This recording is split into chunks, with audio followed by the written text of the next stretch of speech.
We'll go ahead and get started on our panel number 1 on lunar exploration. And I'd like to introduce the moderator for that panel, Leroy Chiao. Leroy is a astronaut who has flown 3 times on the space shuttle and also flew on the International Space Station on Expedition 10 for 6.5 months. He's a graduate of University of California at Berkeley, receiving his bachelor's degree in chemical engineering there, and then received his master's and PhD at the University of California, Santa Barbara. Итак, And became an astronaut in 1990. In 2005, мы говорим про Лероя Чао. In 2005, he left NASA and has been working as a consultant and also an executive coach, and is very much involved in education. And Leroy is a very experienced EVA crewman, having many hours of extravehicular activities in space, and also has worn both the Russian spacesuit and the U.S. spacesuit. So we're very fortunate to have him as our moderator for the panel this morning. So let me turn it over to Leroy. Great. Thank you, George. Thank you for that very nice introduction, and welcome everyone. Very excited to be and honored to be a part of this ISMS again. Just a couple of quick housekeeping notes for panelists. Please remember to unmute your mic before starting to speak, and then remute afterwards we'll keep out any extraneous noise. For the audience, I have the Q&A box open as well as the chat window. So at any time, please feel free to send in questions, and I'll kind of intersperse them as appropriate as we go through our discussion. So what I'd like to do today is I'll go ahead and introduce each panelist and have them, talk a little bit about them, and then give them a few minutes to kind of present their thoughts on their particular area of expertise as it pertains to lunar exploration. The moon, of course, is something that's very exciting. Those of us who were alive during the Apollo program and old enough to understand what was happening, it's hard to explain that excitement to someone who wasn't born yet. But now, hopefully, you get a little bit of a feel of what it's like after having seen some of the events around the 50th anniversary, certainly of Apollo 11, and then, of course, this year we've got a couple more moon missions with their 50th anniversaries. And so, of course, the excitement of the Artemis program, we're hopeful that we will be getting humans back to the moon sooner rather than later. Of course, there's an international dimension now. China has made no secret of their desire to return to the moon. And of course, they have a program and a commitment, I believe, from their political structure that is going to see that through. So very exciting area, and we hope that, we'll have a lively discussion today. So the first panelist I'd like to introduce is Jim Adamson. Jim Adamson, of course, is a NASA astronaut. He's a graduate of West Point. He was a colonel in the Army, a pilot, and of course, as an astronaut, he flew on 2 shuttle missions. And within NASA, he served in senior leadership positions. And then after leaving NASA, he served in senior leadership positions in different aerospace companies, including the United Space Alliance. And so he's uniquely qualified to speak a little bit about NASA industry collaborations and how that kind of works. So I'll give Jim a few minutes to please go ahead and talk about that. Thank you, Leroy. It's a pleasure to be here this morning with all of you. Good morning, ladies and gentlemen. I thought I'd just contribute a few words to the subject of NASA's role versus industry's role in large, complex development programs. I know I've heard a few words said about that already this morning, so I hope I'm not stepping on somebody else's words in that regard. But the government has traditionally taken the approach of supplementing industry rather than competing with it. And corporations, being fiduciaries for their shareholders, routinely won't invest in programs that can't pay back in a pretty short period of time, and normally something on the order of 5, and certainly no more than 10 years. It's been the role of government agencies to invest in longer term enabling programs and technologies, and then contracting back with commercial entities for goods and services that support those activities. Looking back at our own space programs, it's certainly been true. during Mercury, Gemini, Apollo, and most of Shuttle, there was no business case for private industry to invest in getting humans into low Earth orbit. NASA needed to take a major role in getting the United States started in exploring space. In these early programs, NASA's role was to derive the mission from space policy and then come up with a plan to execute it. And that led to then lead to design efforts and manage development programs. NASA's focus was always on the mission. They had no desire to build an in-house manufacturing capability or a business, so they called on industry to do the building and manufacturing of the required elements to get there. Along with the evolution of this relationship was the political need to stabilize funding for large, complex, multi-year programs. Part of NASA's strategy for this led to dividing up contracts for the various flight elements, systems, and subsystems over as many states as possible to secure the political support of the representatives in those states. This further complicated the program management task by multiplying contracts in geographical locations throughout the US and also foreign partners. Managing a successful space program at its core is all about controlling weight. You must satisfy Tsiolkovsky's rocket equation. If you've heard Don Pettit talk about it, he talks about the tyranny of the rocket equation. And that's because once you know where you want to go, you know the delta V it takes to get there. And if you decide the kind of fuels you want to use, you can know the ISP for those fuels. After that, it's all that's left is controlling weight. The equation gives you the mass fraction of the rocket, of which you can only use about 10 to 15%. So knowing what you need to lift to LEO in a single lift sizes the rocket. That means programmatic control of the vehicle weight is the only way you can be successful in going to space. Controlling the weight is also key in controlling cost, schedule, and risk to the program. Since it fell to NASA to manage the design and development, then do the test and evaluation of these very large, complex programs, elements, they had to come up with a scheme to assure that they would all work together as intended.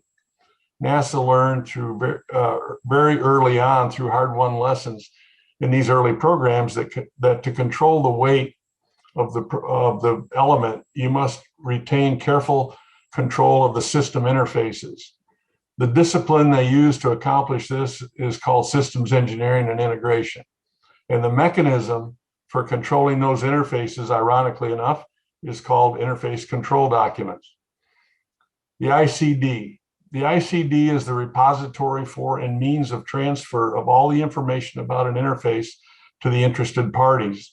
It's not only for the design, but later in the program, it becomes vital for maintenance and repair and replacement parts. Let me illustrate that with an actual piece of space hardware from the shuttle program. I'm going to use the humble frangible nut. I'm using the nut because I happen to have one on my bookshelf. The nut's a pretty big nut. It's 3.5 inches high, 6 inches across, and it's threaded with buttress threads at 8 threads per inch. The Space Shuttle stack was bolted down to the mobile launch platform using 8 of these. There are 8 of these hold-down studs, which are 3.5 inches in diameter and 28 inches long, secured by 2 of these nuts, a frangible one like this one on top and a plain one on the bottom. And that was all that held this 10-story, 5 million pound structure on the MLP from the time it was stacked in the VAB, while the crawler transporter carried it out to the pad and up a 5-degree incline and set it down on the hold-down post on the pad. That trip surely put a lot of stress on our friendly nut here. But the real moment of glory, however, came for the frangible nut at about T minus 350 milliseconds when the 3 main engines started and came to life. And then it had to carry the combined load of about 1.5 million pounds of vertical thrust and over 30 million foot-pounds of bending moment that went through the stack as it bent over in the twang of the main engines being off-center, and then down into the MLPs and into the pad. Finally, at T0, each nut was split apart by 2 explosive nut booster cartridges, each holding redundant NASA standard initiators, carrying redundant fire commands from the shuttle's 4 GPCs through the master events controller via the T0 umbilical through the MLP and into the pyro initiator controller, and then into the nuts NSIs. At that point, the rockets were lit. The fragments of the nut better be out of the way because the shuttle was leaving town. Let's take just a second to consider this tiny feat of systems engineering. Most of the things I just mentioned really fast were built by different contractors in different locations. You had the VAB, the pad, the T0, the launch control, all NASA facilities, the crawler built by Marion Power Shovel, the MLP by Ingalls Iron Works. The NSIs were either High Shear or Chemring Energetics.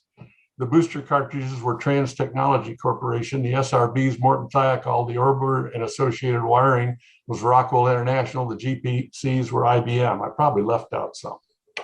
Think about the number of pieces of equipment that are in the load paths when the SSMEs light. The number of cables and connectors that are in the train of the fire command, the launch pad, the environment, the corrosive elements protection. Each of these pieces of information must work the way it's intended to and end up in a requirements document for some contractor that's shared by all the parties to this interface. The engineering integration function intersects with all of the major disciplines like power, thermal structures, mechanical systems, data systems, etc. It ensures that all system elements are compatible and work together as intended in all of the design elements. From this effort, the requirements of performance, safety, reliability, maintainability are derived, as well as the electrical, mechanical, fluid, thermal, and data interfaces that they must cross. Finally, from this work, the integrated work schedule is derived, and the management tools to control cost, schedule, and risk, as well as inputs for the test and evaluation plans, are derived. A strong SE&I function is critical to having a healthy, successful program. As NASA sorts through the various options for an exploration architecture to return to the moon and establishes the goals and objectives, I hope they are able to plan from the mission and not be constrained because they bought into a fixed commercial design. Vehicle designs include both lift performance to LEO and a core stage diameter. Those are both parameters that will determine what we can put on the lunar surface for habitat, transportation, and support systems. NASA should not prematurely give up systems engineering and integration control of the interfaces, at least until we are in stable operations.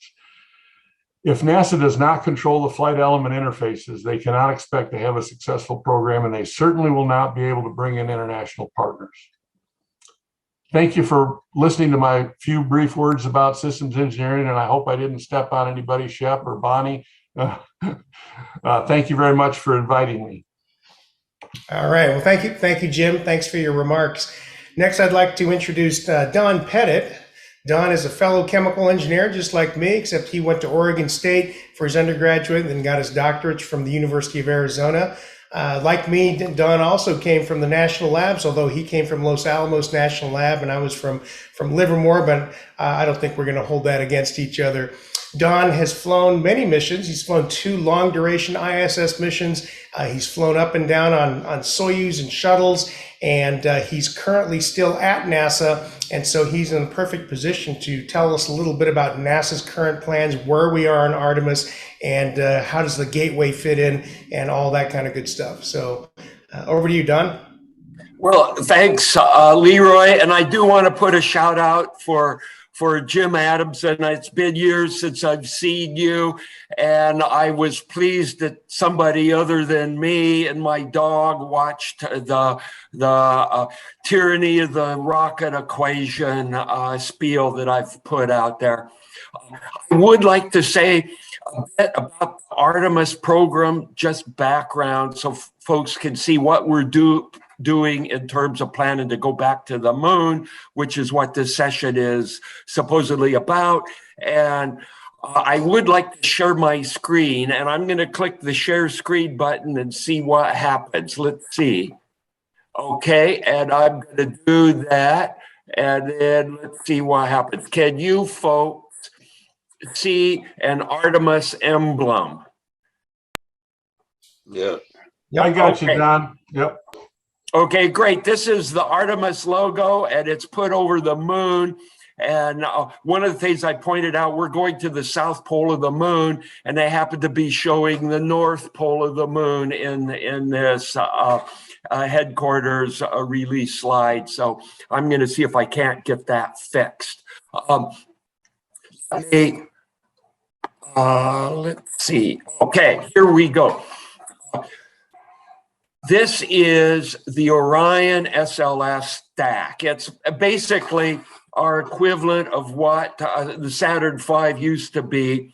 And we have a center core, which is based off of SSME engines from the shuttle, 4 of them, runs off of liquid hydrogen and liquid oxygen. And we have 2 strap-on boosters.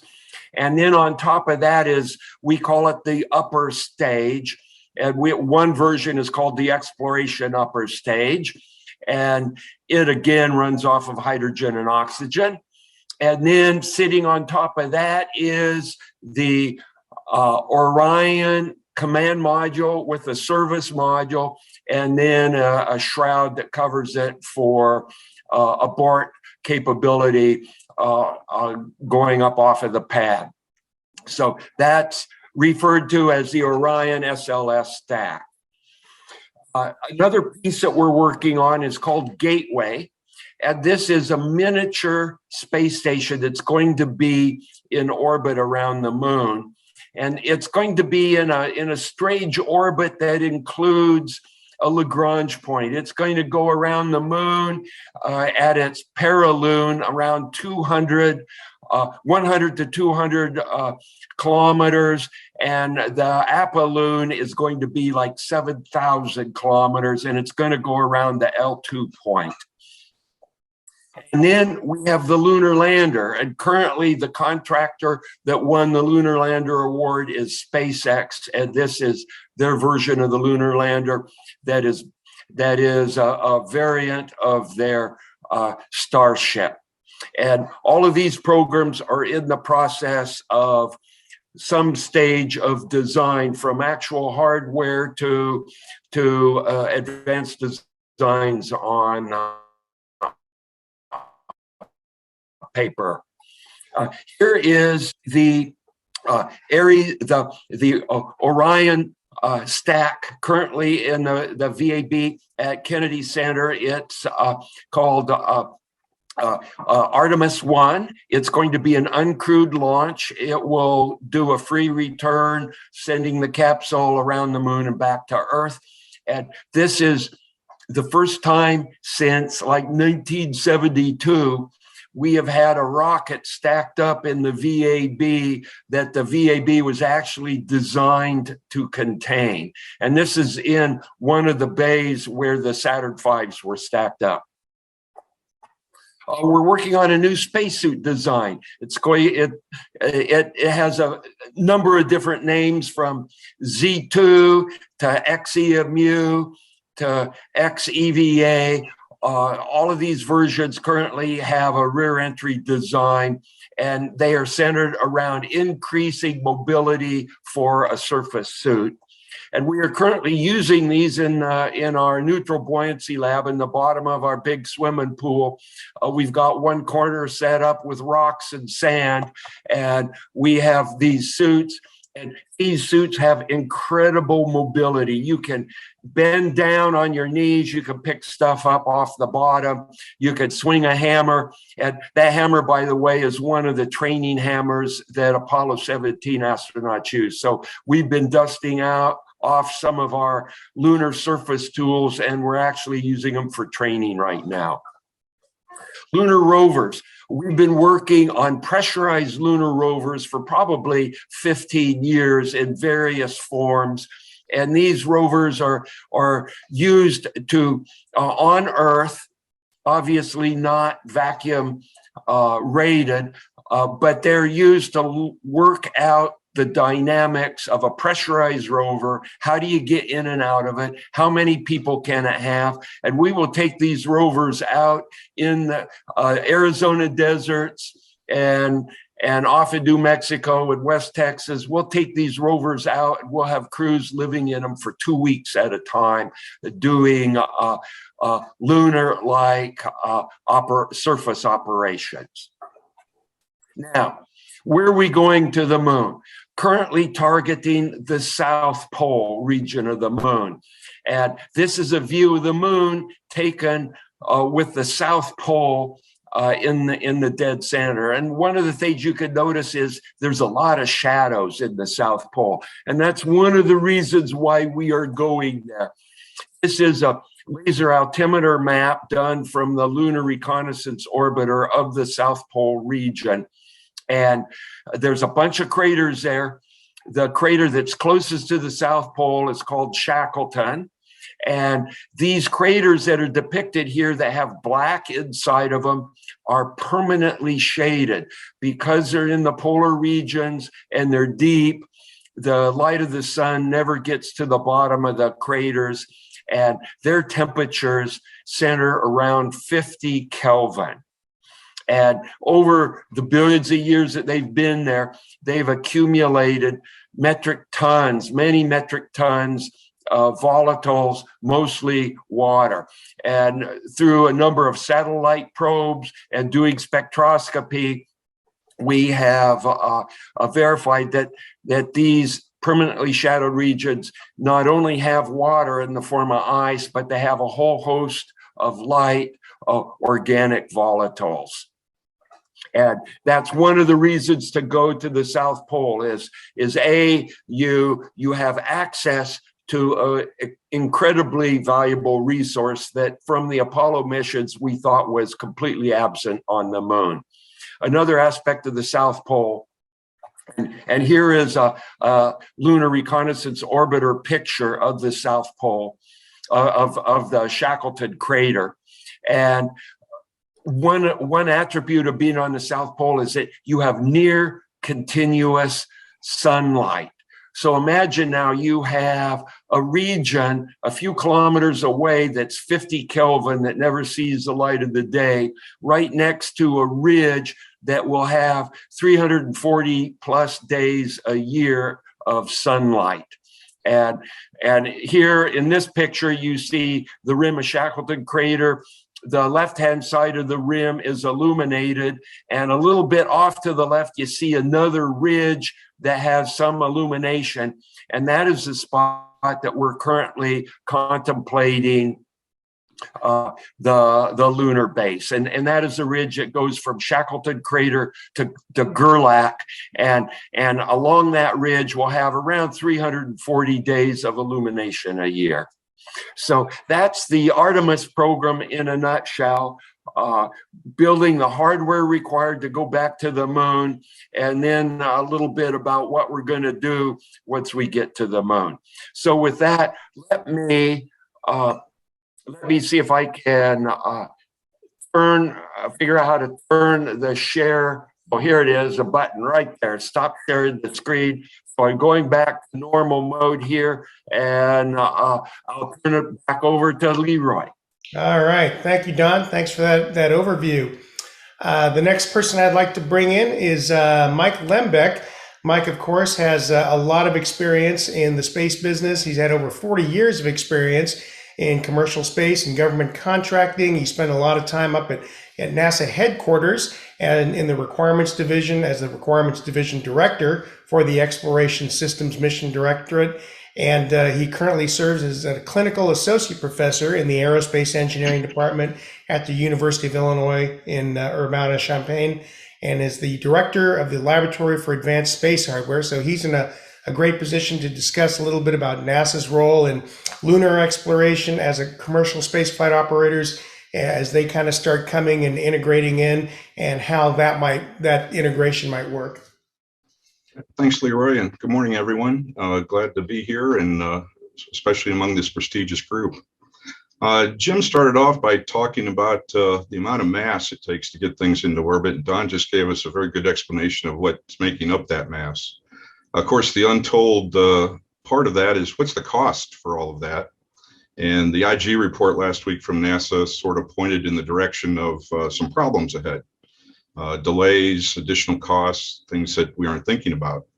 One of those things we're not thinking about yet is if we want to go down to the South Pole and we want to land there frequently, we're going to be creating large clouds of dust underneath the landers. And that brings about a problem for the base that might end up there, whether we have to shield it and protect it from the plumes that the landers are putting down on the surface. Or if we land further away, we might need another transportation element to bring crew back from the landers to the base itself. And then the third thing, possibly, and I think Bonnie touched on this morning, is perhaps the landing pads are in order to cut down on the dust. Each one of those things requires a lot more mass that's not currently in the program in order to develop either bulldozers or shielding or a new transportation element. So in addition to the problems we already have with costs, we got additional costs coming up that'll be problems. So how do we get around that? And one of the things we can do is look to what the commercial folks are doing today. And we have two successes, I think, commercial crew and commercial cargo, that point to the future. Taking that 60 years of NASA know-how, turning it into common business practices, and developing things on a more economical basis. I think one of the future programs that's going to allow us not only to attack this problem of landing dust, but also to prove out commercial services to the moon, will be the CLIPS program, the Commercial Lunar Services program, that's landing things on the moon. And here at Illinois, we're actually working on a payload complement that would allow us to go down to the surface, put a small rover down, and then back away from the lander and have the lander take a hop. As it hops, it'll generate another plume, and we'll look into that plume and be able to do a bulk characterization of the surface area underneath the lander.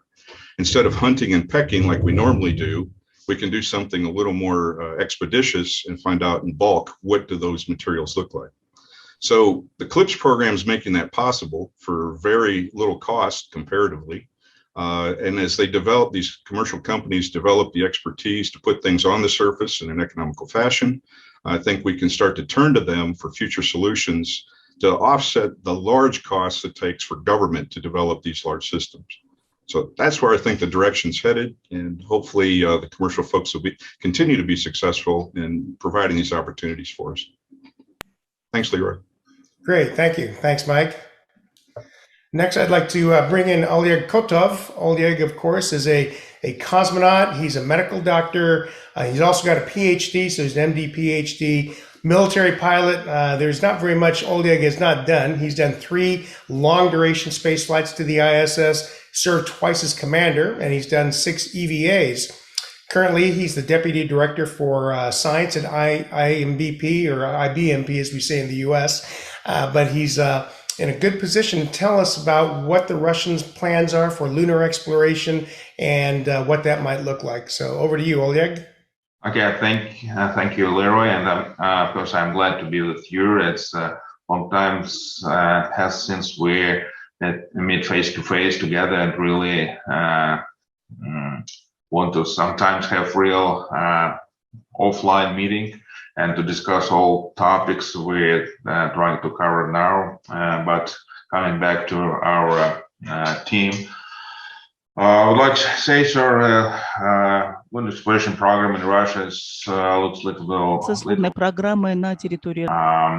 disorder, unfortunately for this word, of course, because I would like to touch a general problem with possibly have any huge agency, space agency in the world when they trying to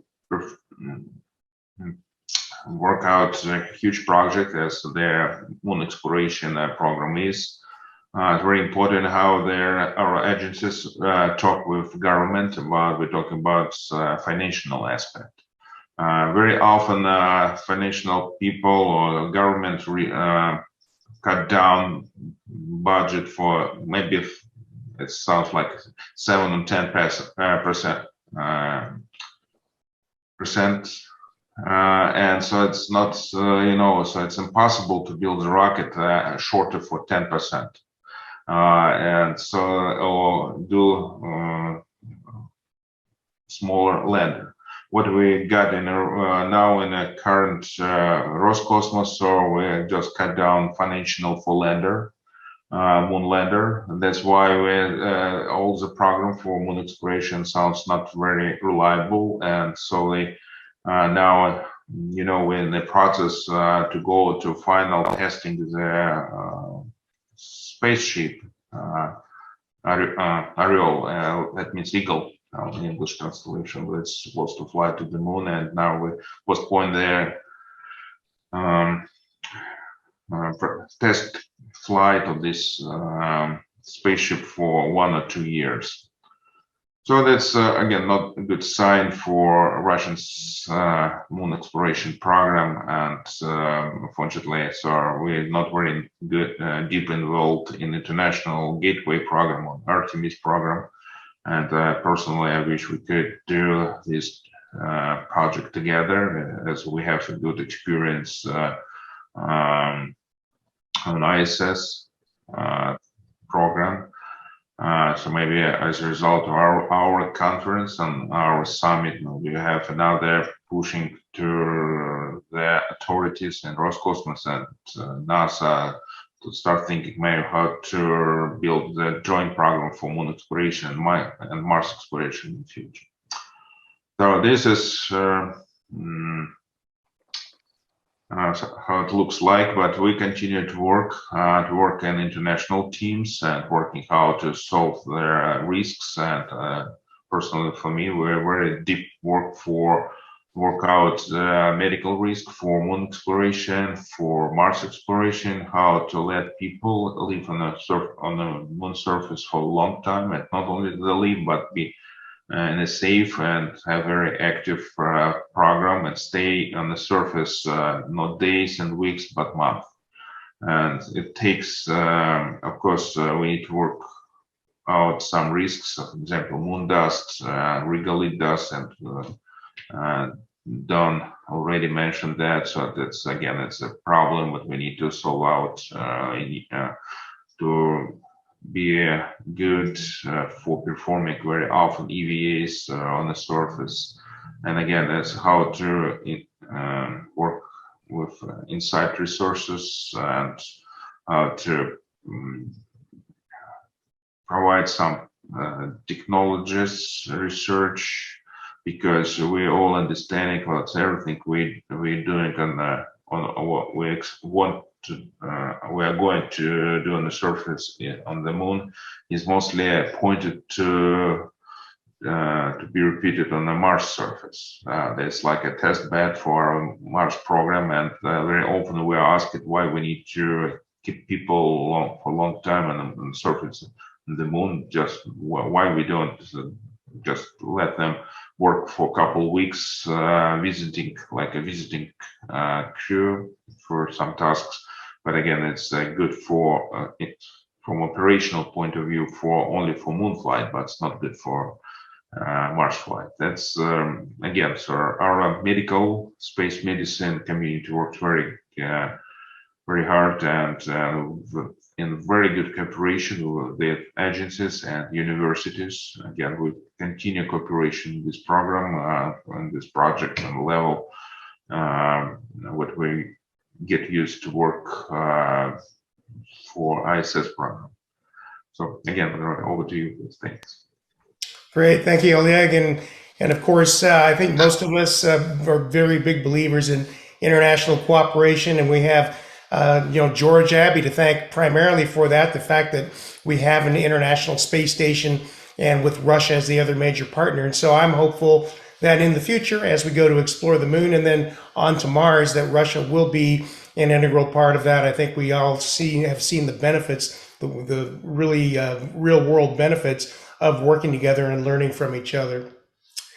The next panelist I'd like to bring in is somebody who's actually been there, Fred Haise. I mean, Fred is obviously an Apollo astronaut. He started as a NASA test pilot at what is now the Glenn Research Center, and he also served over at what is now the Armstrong Flight Research Center. He joined NASA's astronaut program in '66, and he was assigned as a backup lunar module pilot on Apollo 8 and 11, backup commander on Apollo 16, and then he flew as the lunar module pilot on Apollo 13. And I'm sorry, on Apollo 13. He stayed on with NASA after the Apollo program, and he served as the commander of 5 of the 8 flight tests, the approach and landing tests of the Space Shuttle Enterprise, as we were figuring out how this thing was going to land. And so he's in a unique position to tell us about his perspective on these lunar missions. What are some of the things that we want to make sure we don't miss, don't miss the lessons learned, and of course the importance of what kind of training is critical for lunar missions. So over to you, Fred. Good morning. Of course, I'm going to talk mostly about my experience, which is getting to be ancient history, long time ago. My first crew assignment was Apollo 8. It was the first mission at which we planned to go to the moon. Now, this actually was the most difficult training I had of all the missions I was assigned for a couple of reasons. One, we had not planned to go to the moon on this mission. When I joined the crew, we had a Earth orbit mission with a lunar module involved.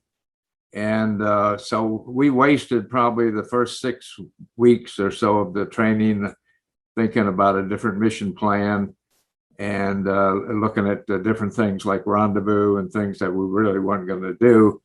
So that shortened our actual training now to then focus on the mission at hand, that is to go to the moon the first time. Although simpler, it was the one vehicle just to go into lunar orbit and come home, and there was not the landing rendezvous task involved at the time. The kind of train, so most of the training we did was very intensely oriented through our simulators that could replicate fairly well the command and service module with all the system functions, and also what we consider credible failures. In fact, the simulator could import over 500 failures to be utilized in what we called integrated simulations, which started, I think, in the Gemini program, actually, to some degree, and were continued, obviously, through into shuttle. This was very well done in terms of testing ourselves, testing mission control, with a group in the background called SimSoup that spent a lot of time for each of these simulations we did to the best of their ability to devise a set of failures to impart that would test us. And in fact, they took great glee if they made us look bad, either ourselves or mission control in that process. And I guess that was it was very effective. Because including on through the missions, and we did a number of these that grew in time. On Apollo 13, I went through 27 of these integrated simulations and preparing, for instance, for Apollo 13. After the movie Apollo 13 came out, I met Ron Howard and complained a little bit about some of the emotionalism he had added in that did not happen, like the crew argument. Greatly exaggerated my space throw up, space sickness, a little episode I had, and Jim Lovell hugging me at one time. But he explained it, the way he explained it was, he said, NASA gave me all the air to ground, and I listened to from the mission, the Capcom to the spacecraft, etc. And I listened to all of that, and it never appeared to me you ever had a problem. And I think that speaks well to the training we had, and that I assume continued on, like I said, in the shuttle program. Now, it'll be interesting, though. We had this set of simulators to do that, and the same for shuttle.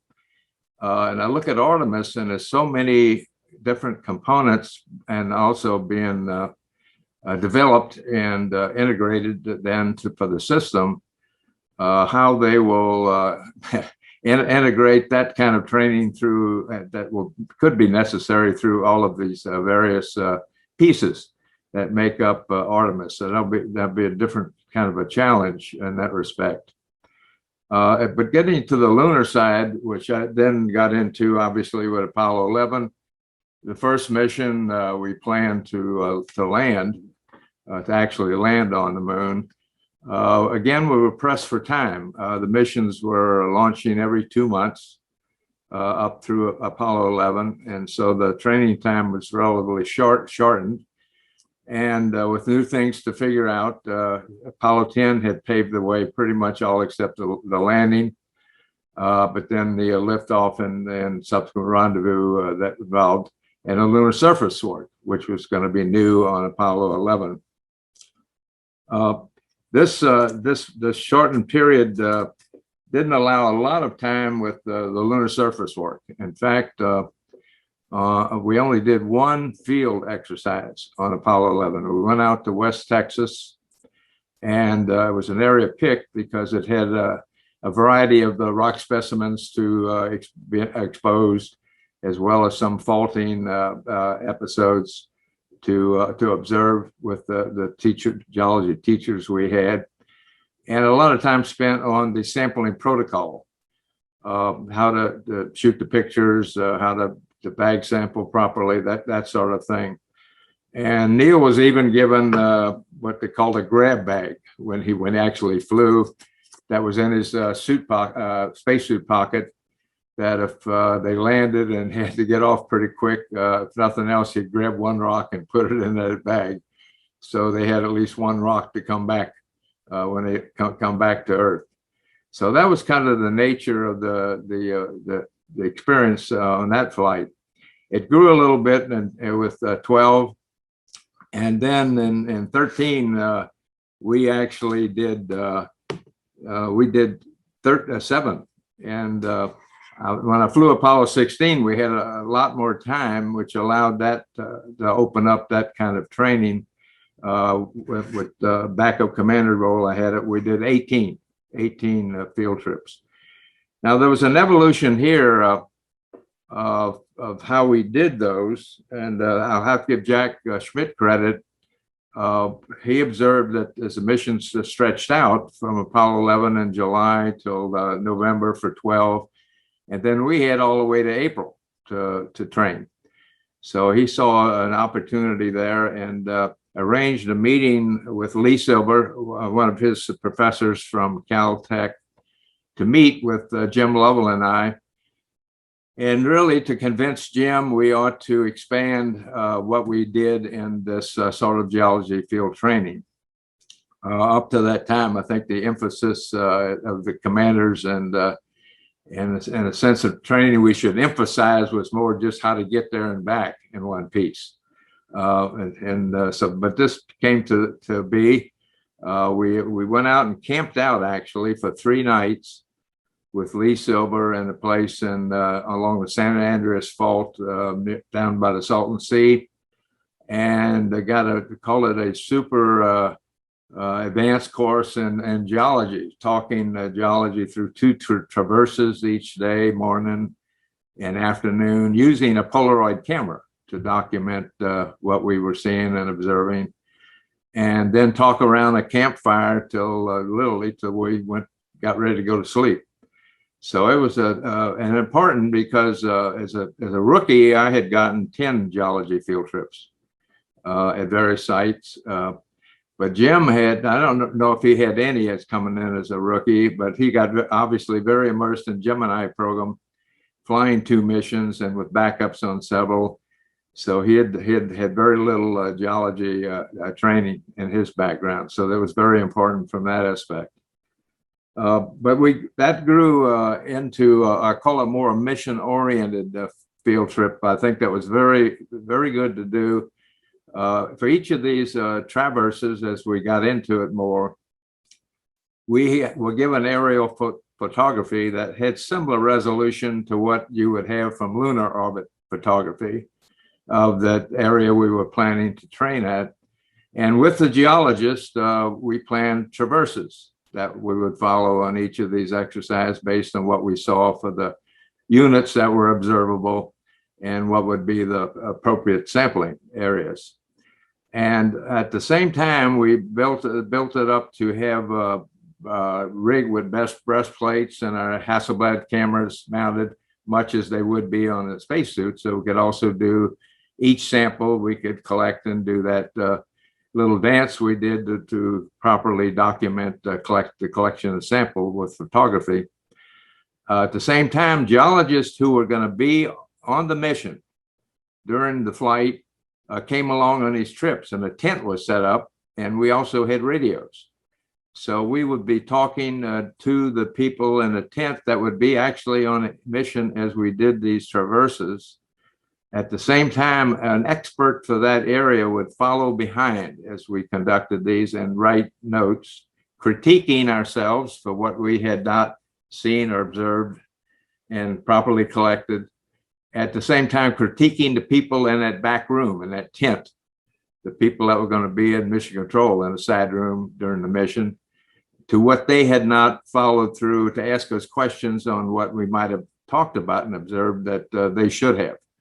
So those exercises were done that way, in a more full up mission way, if you will. And also it built up the camaraderie with the geologists that we would be involved with on the mission itself. Now, one other training we did was a lot of hard suit training, where we would start in a mock-up at Kennedy Space Center in a training building and go through all the ritual of getting prepared, suited up to go outside the lunar module to the surface. And of course, hard suited, you didn't want to climb down a ladder, so we depressurized, crawled down the ladder, and now did all the work hard suited around the lunar landing craft to get out the equipment. In later missions to unstow the rover vehicle that flew on a 15, 16, and 17, and do all that surface work right around that mock-up in the high bay area of the training building at Kennedy. At that time, we'd go depressurize and hop on the back of a pickup truck that would haul us out to a fake lunar field, if you would, out to the side of the training building at Kennedy, and now religiously follow our checklist that identified all this task and whatever had to be done at each stop. And this was done over a period, probably all told, of 6 to 7 hours. And so it was obviously in the hot sun of Florida. We had a suit tech that followed along with an ice chest that fed some cooling water to our inner garment under the spacesuit. But even then, by the time you got to near the end of this exercise, I would be squishing water of perspiration that had collected in my boot. So these were very hard. So I was happy to see Don Pettit talk about a new suit that might ease that task, because it's hard work. And the suits we had, that was very hard work that I think was probably the same way for people doing EVAs throughout the shuttle period. And the suit didn't always want to do what you wanted it to do. And I was happy to see that maybe they'll have some improvement in that regard. But we did a number of these type of exercise, and also some in the water tank for other things that we needed to get done, also suited. So we got a lot of suit time in our training. I don't know again how that will be done. I would assume somewhere there would be a similar thing for. Initially, the people that land will have obviously commitments of tasks that are planned out that they need to exercise that should be tested and actually employed for training for these people that will have to be doing the work initially for the initial visit and sampling to the building and of the lunar base. But at any rate, I was very fortunate to have been around at that time. It was very busy times. It was exciting. I wished I'd have got to to walk around on the moon a little bit, which didn't happen. But I just feel very grateful and fortunate to have been around and taken part in that great Apollo program. So, thank you. Great. Thanks, Fred. Thanks for those insights. I believe my astronaut class was the last, if I think we were the last, but if not, one of the last classes that actually went out with Bill Mulberger and went around and did the geology field trip, and very interesting stuff. Unfortunately, we didn't get to go to the moon, but hopefully one of these younger folks will, or some of these younger folks will get that opportunity. The next person I'd like to bring in is, of course, an expert on space medicine and biomedical effects. James Pattarini is an operational flight surgeon. He's supported numerous ISS missions. He got his bachelor's degree at Syracuse and then his MD at State University of New York. He's also serves as the program medical officer for the Human Landing System, the Gateway, and the new spacesuit effort, the XEMU. And so, James, if you'd like to go ahead and talk about some of the biomedical things of lunar exploration that we're concerned about, what kind of unique data that you guys are going to be interested in receiving back, and what might be some of the challenges of contingency planning for these kinds of missions. Absolutely, and thanks for having me. It's certainly honored to be in this company, and it's an incredibly exciting time to be working in human spaceflight for sure. It's been a really fun year working on the HLS landers, as you say. There's quite a few things different about Artemis, and you've heard some of those than the last time we went to the moon on the human performance side, as well as how we think about the bad day scenarios for contingency planning. And so I'm going to talk a little bit about each of those. NASA is very good at setting evidence-based limits for human tolerance based on our flight history. We've used the last 2 decades on ISS, certainly, to learn a lot about how the human body adapts to microgravity over the long term. We know a lot less about how those adaptations are going to be affected by the transition to 1.6G on the lunar surface. And I want to highlight a few that we're eager to learn more about when we go back. The first is how our neurovestibular system of our inner ear adapts to those G transitions. So now we know that the transition from 1G to microgravity can be very provocative for the vast majority of our astronauts on the uphill. We routinely use medications to manage symptoms for the first few days on orbit following launch. We also protect right now on ISS the first 48 hours on orbit at a minimum to allow crew to adapt before we perform any EVAs. We also know that the transition back to 1G, of course, post-landing after these long duration missions is also very provocative for most folks once crew have been in space for a while. Now, the Apollo astronauts who walked on the moon all did quite well from a neurovestibular point of view, with no serious issues reported during those first EVAs. However, all those EVAs occurred within just a handful of days of launch, always less than a week. And so it's an active area of interest how we're going to fare with that 1.6G transition on landing after the much longer transit times that come along with the Artemis mission profile that you've heard Don Pettit talk about. And so that's kind of the first one from the biomedical side that is an active watch area and something we're looking forward to learning more about. The second is how that 1.6G on the moon is going to affect some of the risks that we've learned about on ISS that seem unique to long-term time in microgravity, like our spaceflight-associated neuroocular syndrome, or SANS for short, the changes to the back of the eye that we see, as well as the stagnant vascular mobility issues that we've just started to learn about just in the last couple of years. A lot of the work over the last decade has gone into trying to understand the mechanism underlying SANS. And we now know that the venous drainage patterns from the skull is changed in most folks by microgravity. So we'd like to know if 1.6G, is it enough? Is it enough to be a meaningful countermeasure against these changes? As that's going to have implications not only for all of our missions that going back to the moon, but everything we do to fly beyond the Earth-Moon system long term. The second big piece of thinking that has to be different that I alluded to up there in the beginning is how we begin planning for contingencies within the landers.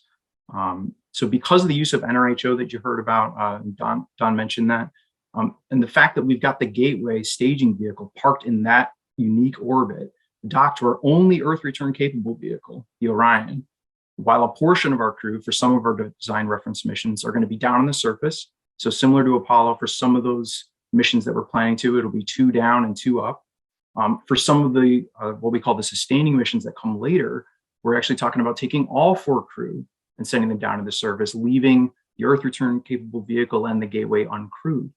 So that's a very different risk posture than we've been in before.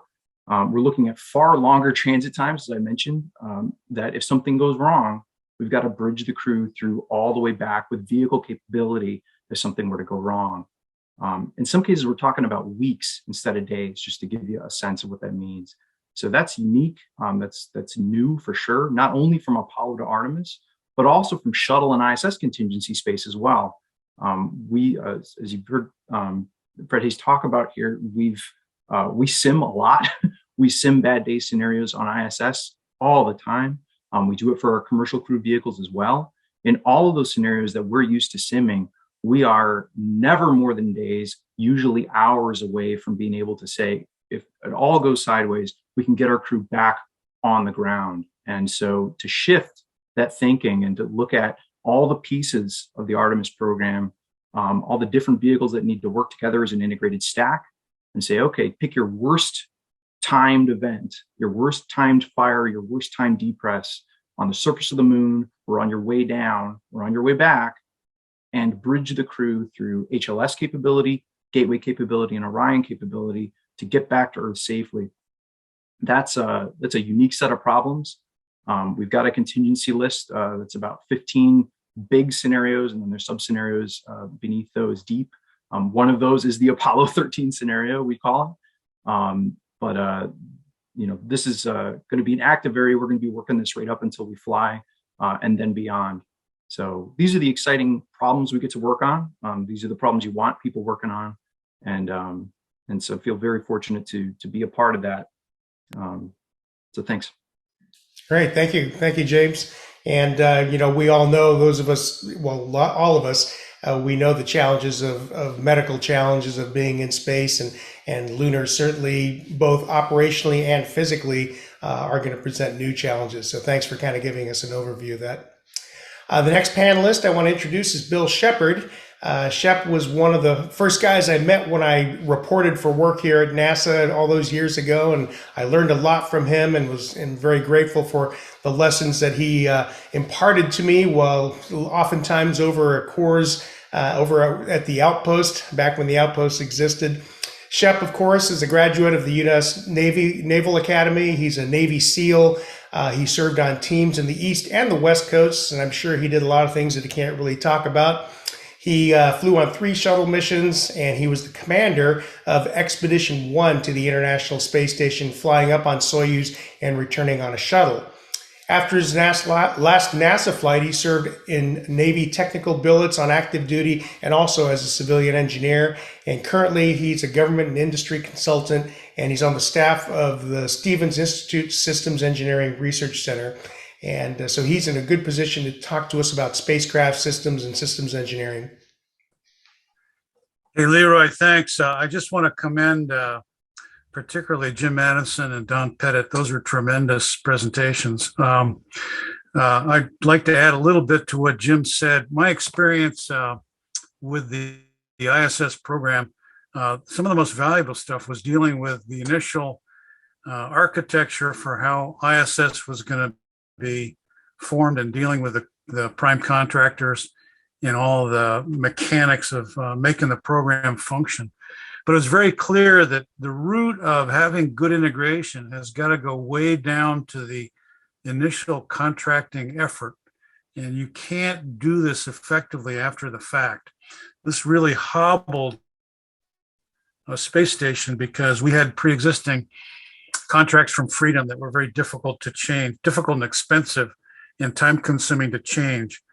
When we got to dealing with space station from a training standpoint, we had to deal with different languages and equipment, particularly from the Russian segment and the US segment, and trying to integrate that. I would give the space station program probably about a C+ for integration. We had many different formats and ways that we had to view and understand systems. My concern is that when I look at where Artemis is trying to go, I think the situation that NASA and the contractor team is standing into is going to be considerably worse, more confusing, much more difficult for a small number of people to deal with. So it kind of begs the question, what are the tasks and functions of crews on board versus individuals on the ground control team and the contractors and NASA and everybody else.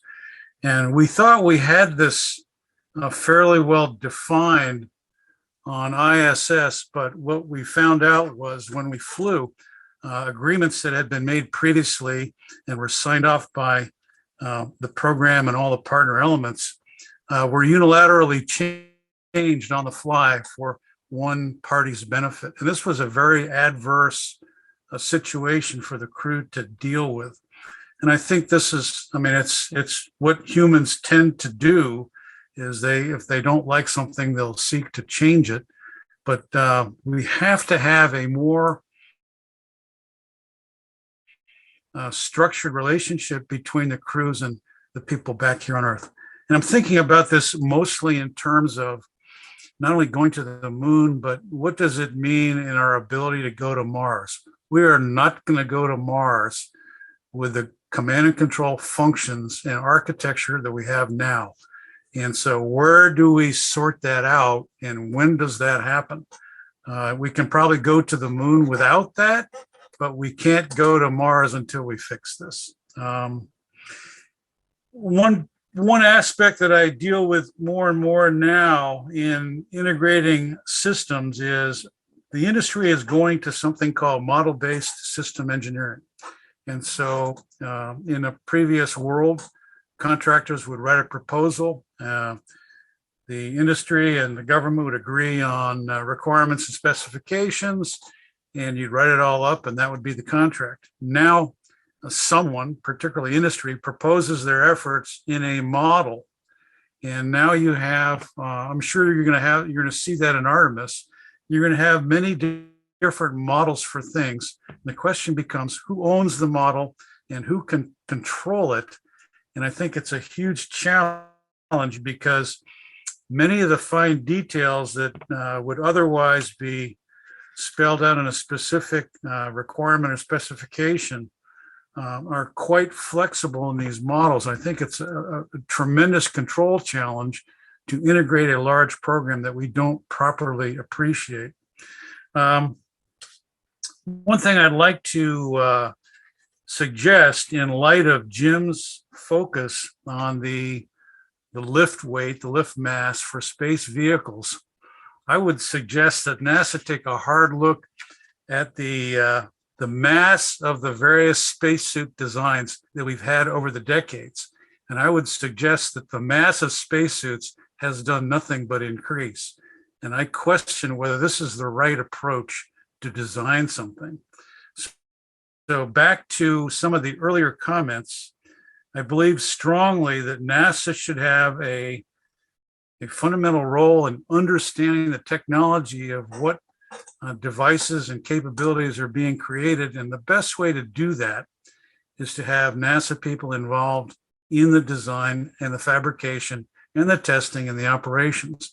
I fear that we are losing that exposure. And if that happens, I think NASA's effort to be a system engineering and integrator, it's going to be very weak. I don't know today who has that role for the Artemis program. I see various NASA centers who are normally quite contentious with their roles and responsibilities with respect to each other, trying to divvy up what's going to happen in Artemis. And I think it's a recipe for a very, I would say the program's going to be very wounded if we don't fix that architecture. And just one more piece of data. I think if you want to look at what bad integration looks like, I'll go back to Fred's mission where they were, Fred, I think you were trying to shove square CO2 canisters into a round hole. Was that correct? Or I might have got that backwards. Well, actually, the work was done primarily by people in crew systems and Building 7 at the Johnson Space Center that jury rigged that and then actually tested it in a chamber that happened to have a LEM environmental system. And before that was meticulously drafted into a form to be constructed on board, which actually I was off duty at the time. I was in the command module. So Jim and Jack actually constructed that alternate way of scrubbing CO2. But yeah, it was done by primarily the engineers and crew systems division that, as I said, tested it. They actually, in that chamber, deliberately put in carbon dioxide of some quantity to test the device would work before that was, again, passed up to us. Would that not have been better if you had a common CO2 system where the parts were interchangeable? Oh, absolutely. That was just the way it was contracted through two major prime contractors. Yeah. And they went their own way with their design, development, and subsystems, and how they end up being characterized, which obviously was different. I'll finish with saying, to me, that's what bad integration looks like. And we're going to see this many, many times over in Artemis. Leroy, back to you. Yeah, great example, Shep. Thanks for your remarks there. And last but certainly not least is Bonnie Dunbar. Bonnie, of course, is a NASA astronaut.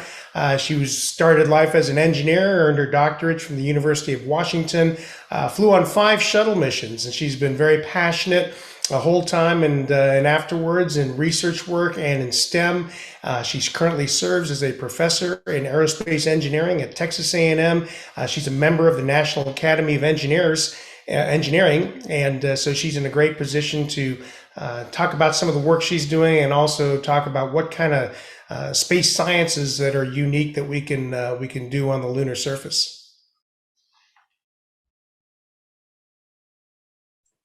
Thank you, Leroy and Mr. Abbey. It's a real pleasure. And I will be short in respectful time to make sure we get some questions. As you noted, I started out in industry at Rockwell, helping to build the space shuttle, and was in NASA government for nearly 30 years. And now I've been back in academia for about 9. So I've had an opportunity to see the entire technology readiness level progression from basic to applied. And that's sort of what I want to point at, just pivot back on some other comments. So I came to A&M and established the Aerospace Human Systems Lab. I'm in charge of our systems design and human integration group of faculty. My focus is on advanced spacesuits, doing some of the basic research on modeling, as well as low gravity fluid physics, which is really foundational to some of the things we want to do on the moon, including in situ research utilization. If we don't understand heat and mass transfer in a low gravity environment, it's going to be very difficult to design some of the life support systems, for example. So those are research emphasis. I think it is important that we also focus on the universities. I sit on several committees of the Lunar Surface Innovation Consortium at Johns Hopkins. And as we discuss many of the challenges of going to the moon, it's clear that we need more investment in the low TRL to help industry be successful at the higher TRL, which means NASA probably needs to take a look at some of those investments in engineering and science. We at A&M, as I mentioned before, responded to some of that call. We invested, our Vice President of Research invested $1.2 million in a group of us called the Lunar Surface Exploration Program. We actually designed a suite of experiments to go to the moon, put the Aggie logo there. We were past PDR, and one of my experiments was on that. It was a low gravity fluid physics experiment. And then we hit the reality of the CLIPS commercial market. They don't give breaks to universities. When they told us it was $1 million a kilogram and we had 2 kilograms, we had the internal funding for development, but not for launch. So something to think about. I think the future, if we need to invest in the workforce, which is the young engineers that build and understand systems engineering, the graduate students doing the research, they need the opportunities to actually go to the surface of the moon as well, to gain that experience, to invest in the next decades of a permanent presence on the moon. So I'll leave it at there. Thank you. All right, thanks, Bonnie. And actually, we have We have an audience question from Sierra Ortiz, she's a junior at Georgia Tech studying biomedical engineering and aerospace engineering, and she would like to know if you have any recommendations on how someone like Sierra would be able to get some hands-on experience in human spaceflight work as an undergraduate. Well, many universities are focusing either on, maybe robotics, CubeSats, and human systems. And we all try to recruit undergraduates to work in our laboratories. It's a great way to assess potential for graduate school as well. So I would seek out those professors and either volunteer or even actually get paid to work in the labs. All right, great. Thank you. So we've got just a few more minutes, audience. If you'd like to type in some questions, please go ahead and do that. Meanwhile, maybe a question for Shep is, how has the use of heritage systems helped or hindered the development of these lunar mission systems for Artemis? I mean, the idea was we're going to use SSMEs, we're going to use the same diameter core, of the ET for SLS, and it's taken surprisingly longer, I think, to me anyway, than it should have. Well, probably not the expert to delve into why Artemis looks the way that it does now. I would defer to Don for more detail on that, but I will tell you one war story. In the early days of the space station program, we had a tour of the Khrunichev facility where the Proton rockets, the heavy boosters, are being made. And it was a pretty amazing tour in that this factory puts out 12 to 15 rockets a year to go down to the launch pad. And we were in there in an afternoon, and there were 160 people working on that shift. And we were pretty incredulous, and they were only working 1.5 shifts a day, where a normal priority project would be at least 2 shifts. So we asked Mr. Shavich, who was the head guy there, if this was it, and he said, yeah. And I said, we were amazed because they had their ability, their willingness to implement big technical changes to their program was pretty low, which was a virtue in their regard. And we said, well, in a typical program in the United States for a booster of this size, we would have 160 people just working, just signing off quality paper on the rocket, much less designing and building it. I mean, it was a pretty amazing thing. So my point is, there is no dishonor, if you will, in using proven equipment, but we have a fascination, particularly in the U.S. in aerospace and at NASA, with getting the last 2% of performance out. And if we can change the hardware and software to do that, we will.